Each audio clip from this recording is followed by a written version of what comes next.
Hello everyone, welcome back to my channel. My name is Shaiful Becker, and from my previous video I unboxing KASE new filter.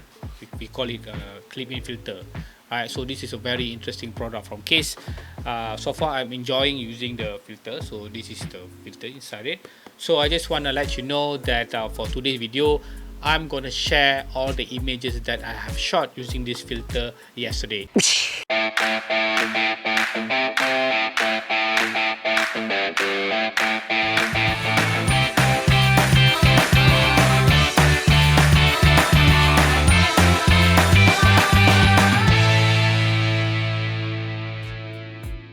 Untuk makluman korang, masa aku pasang tu tak berapa betul sangat kan. So inilah cara yang betul. So jom tengok video cara yang betul nak pasang clip-in filter.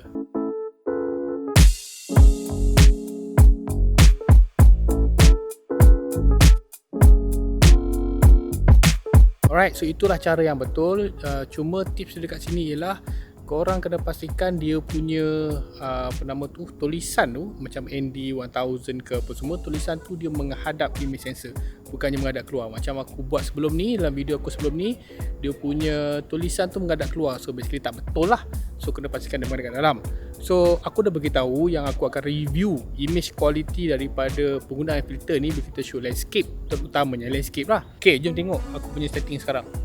Ok, sekarang aku menggunakan A7R Mark IV, right.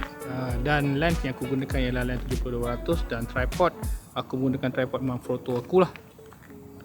Tripod ni, tripod yang awesome untuk aku ni, right. Tapi sekarang ni kan, kalau korang perasan cuaca tak berapa ok sangat. Tapi tak apalah, aku test je filter ni dulu. Aku bukan nak cari gambar cantik, aku sekadar nak review dari segi filter sahaja. Alright, so sekarang aku nak start shooting. So nanti kita akan tengok dekat komputer aku, dan di mana aku akan check satu persatu gambar yang terhasil.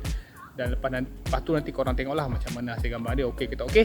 So aku tunggu shooting dulu, shoot beberapa gambar yang sesuai untuk aku test. So nanti kita akan tengok.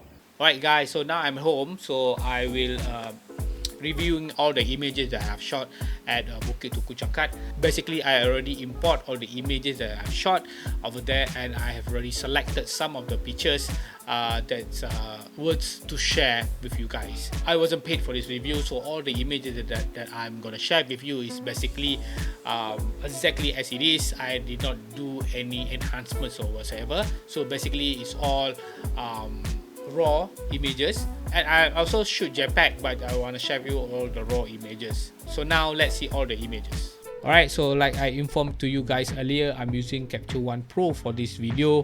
I'm basically a Capture One user, and I've been using Capture One for a very long time. And for your information, I'm also one of the Capture One trainer. As you can see, I'm using 70-200 f2.8 GM, and camera body I'm using the A7R Mark IV.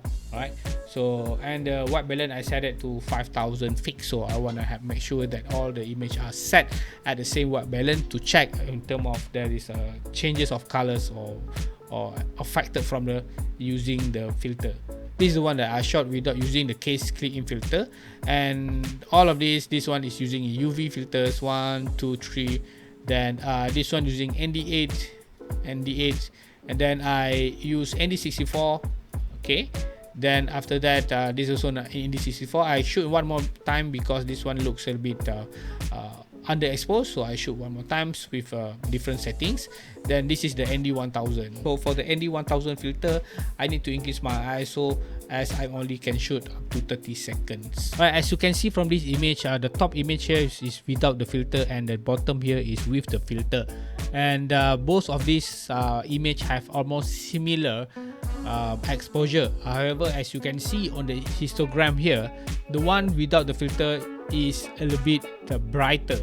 You can see a little bit brighter on the top here, and then here is a little bit darker, but not that much, where you can easily adjust the exposure in editing. Then I will say in terms of overall, for example, like vigneting, I don't see any vigneting very heavy on the UV filter. It looks good, it looks fine. Alright, so now on the first image where I zoom in, right, as I informed earlier, the weather is not really that good.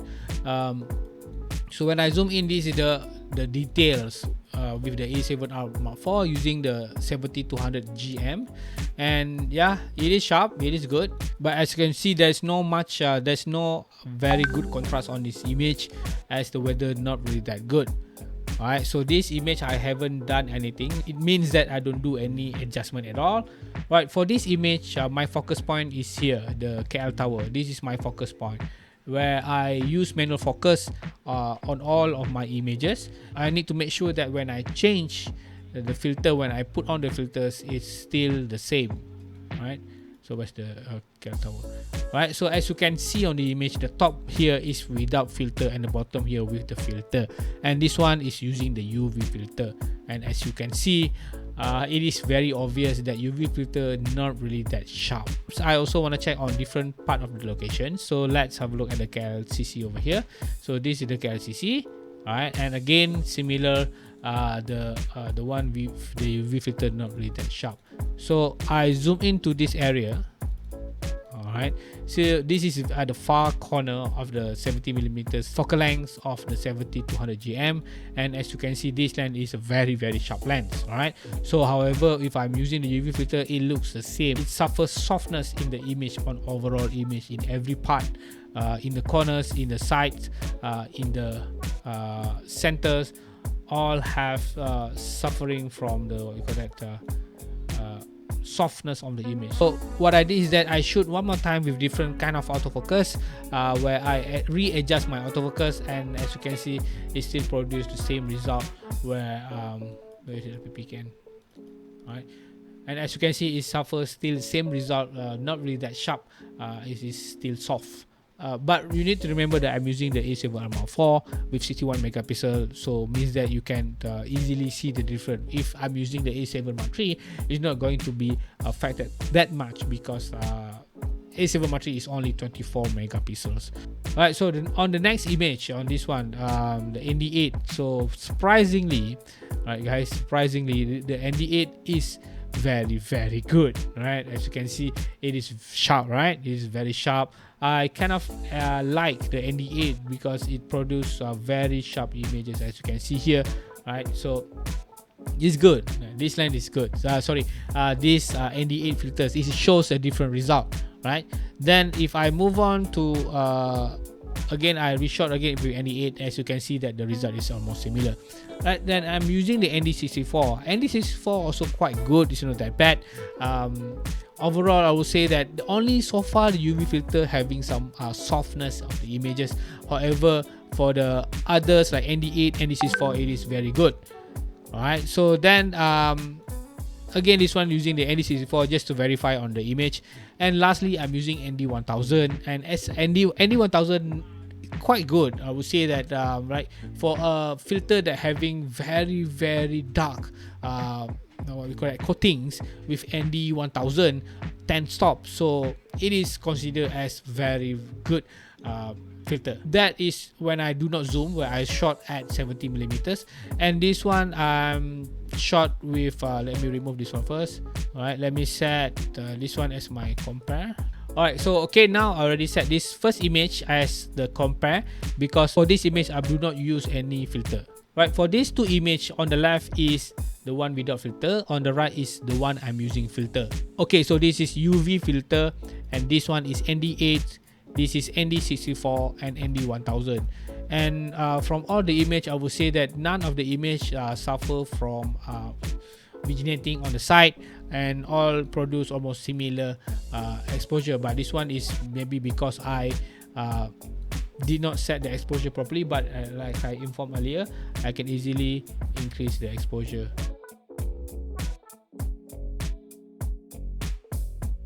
Okay, now all the image have the same, almost similar exposure. Okay, so let's look on the details. So this one is with filter, and this one using the UV filter. And as you can see, it still have similar issue with the UV filter, where the UV filter is not really that sharp. So then I move on to the ND8. This one is a bit too bright, I think. Alright, okay. Alright, so this is for the ND8. ND8 is quite good, but not as good as the one without the filter. Alright, and then let's move on to ND64. ND64 also very good. I would say that among ND8 and ND64 is much more sharper than the than the one without the filter. And this last one is ND1000. ND1000 also not that bad, as considering that this one I need to pump the ISO quite high, but yeah, it's quite good in all image. So alright guys, after seeing all the image, what I could say is that the KASE clip-in filter is a good filter. However, I'm using with the A7R Mark IV with the GM lens 70-200, where usually this lens is very sharp. To me, like, this is very good, especially if you think that you wanna what we say that protect your image sensor from dust. Alright, so this is very good option. And for your information, I also have installed this filter to the A7S Mark III, and yes, it works. The autofocus it works, everything works very good. Right, so I think that's all video from me guys. So I hope you enjoy my reviews of this KASE clip-in camera filters. I hope we meet again in next video. Assalamualaikum and bye bye.